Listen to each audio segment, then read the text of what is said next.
कार्तिक मास कब से और कैसे करें।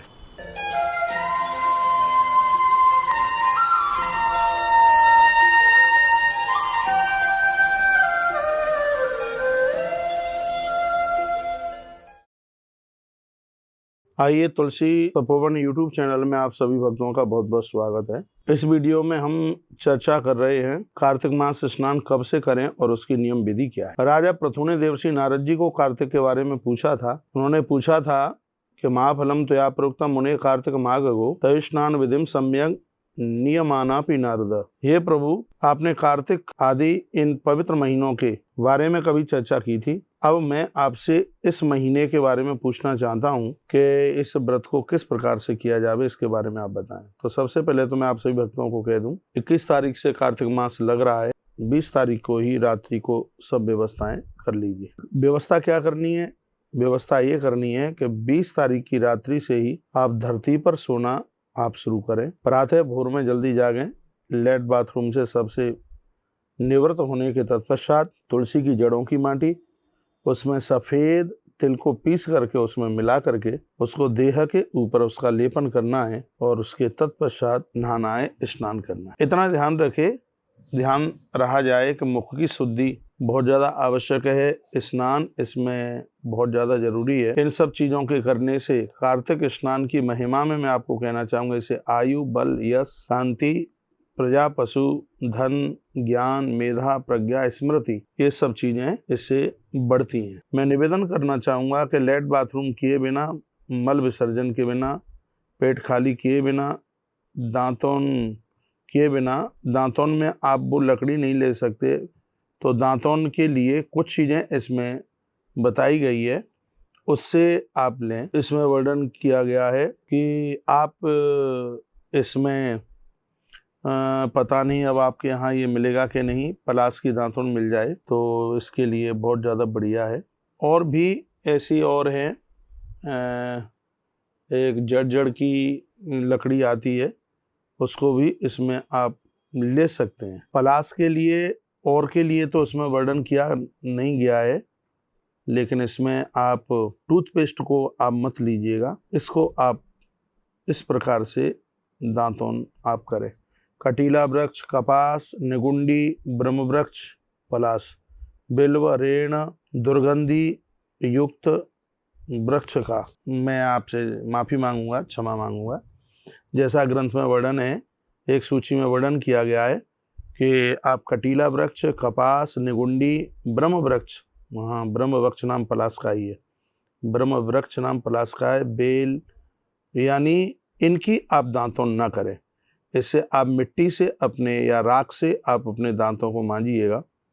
भगवान शंकर जी की प्रसन्नता के लिए, भगवान विष्णु की प्रसन्नता के लिए उनको चंदन, पुष्प, तांबूल भक्ति पूर्वक उन्हें समर्पित करें। ततो विष्णु शिवस्यापि गृहं गच्छेत् प्रसन्नदि गंध पुष्पः सुतांबूलान गृहीत्वा भक्ति तत्परः।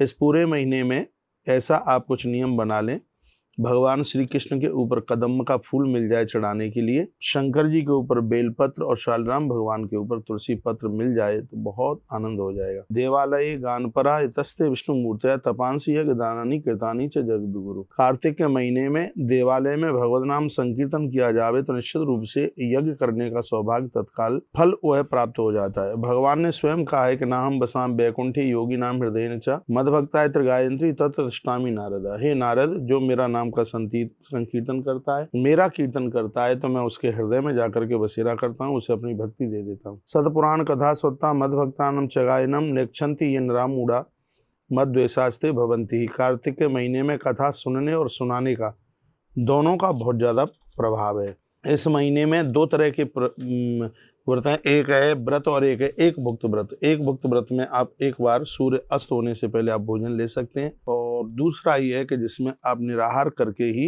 यह कार्तिक का महीना आप करेंगे। दोनों प्रकार से जैसे भी आपसे बन जाए उस हिसाब से आप कीजिएगा। गणेशम तुलसी पत्री दुर्गा नैवं च दूर्वाया मुनि पुष्पी तथा सूर्य लक्ष्मी कामुन चाचेत। विशेष रूप से इस बात का ध्यान रखें कि आप गणेश जी के ऊपर भूल से भी आप दूर्वा न चढ़ाएं। स्पष्ट ग्रंथ में वर्णन किया गया है। गणेश जी के ऊपर वो तुलसी न चढ़ाएं और दुर्गा माँ के ऊपर आप दूर्वा न चढ़ाएं और सूर्य भगवान के ऊपर आप अगस्त पुष्प कहते हैं आक का फूल, आक का फूल बिल्कुल भी नहीं चढ़ाइए।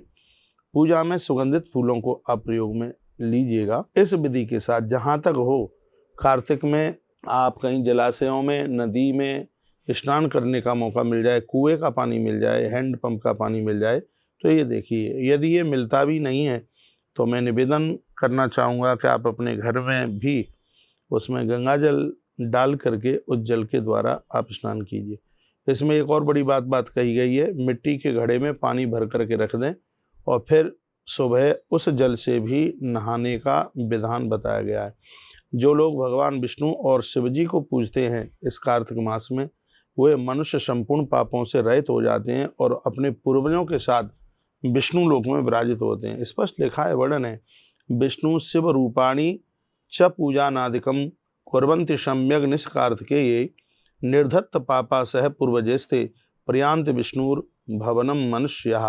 ये वर्णन किया गया है कि वह लोग अपने पूर्वजों को भगवान के धाम भेज देते हैं, फिर जब उन्हें इस धरती से जाना होता है तो वह भी भगवान के ही धाम को पहुंचते हैं।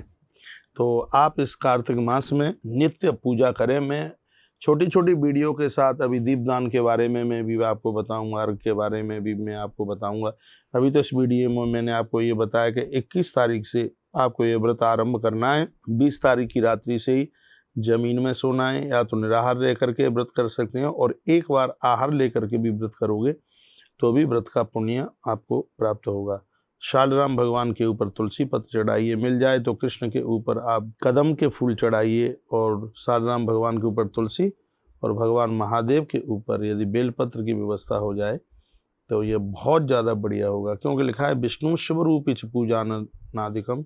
यदि इस महीने में भगवान हरि और हर दोनों की पूजा होती है तो यह बहुत ज़्यादा अपने आप में प्रभावशाली है। कितना सुंदर लिखा है, क्रमादश गुणाम स्नानम तीर्थे अनंत फलम स्मरतम। वर्णन किया है कि यदि ये तीर्थ में ये हो जाए कार्तिक का मास तो बहुत बड़ी महिमा है। क्योंकि घर में आप 10 बार स्नान करोगे और तीर्थ में एक बार आप कुल्ला भी कर लेते हैं तो उसका फल इतना बराबर है। घर में 100 बार स्नान करोगे, घर में आप 100 बार स्नान करोगे, तीर्थ में आप एक बार स्नान करोगे तो उसका फल इस प्रकार से है। इसलिए तीर्थ में हो जावे तो ये बहुत ज़्यादा बढ़िया है। बहुत बहुत धन्यवाद आपके लिए वीडियो पूरा सुनने के लिए। इस वीडियो में मैंने आपसे चर्चा की है कि कार्तिक स्नान कब से शुरू करें और उसका नियम क्या है। इसमें संयम के साथ रहना है, पवित्रता के साथ रहना है, ब्रह्मचर्य के साथ रहना है और बाहर का कहीं कुछ खाना पीना नहीं है। और जब तक आप कार्तिक का मास कर रहे हैं, कार्तिक महीना, तब तक आपको कहीं किसी उठावनी में, सूतक पातक इत्यादि में नहीं जाना है। इस नियम का जरूर पालन करें। जो सनातन धर्म के लिए गौरवान्वित जो नियम हैं उनको जरूर करें। इन दिनों में आपके घर में लहसुन प्याज तक का परहेज होना चाहिए। फिर आप देखिए, सुबह शाम दिया जलाना न भूलें। आपका कार्तिक शुभ हो। भगवान के चरणों में मेरी प्रार्थना है। जय श्री कृष्ण, जय श्री राम, जय गौ माता, जय राधे श्याम।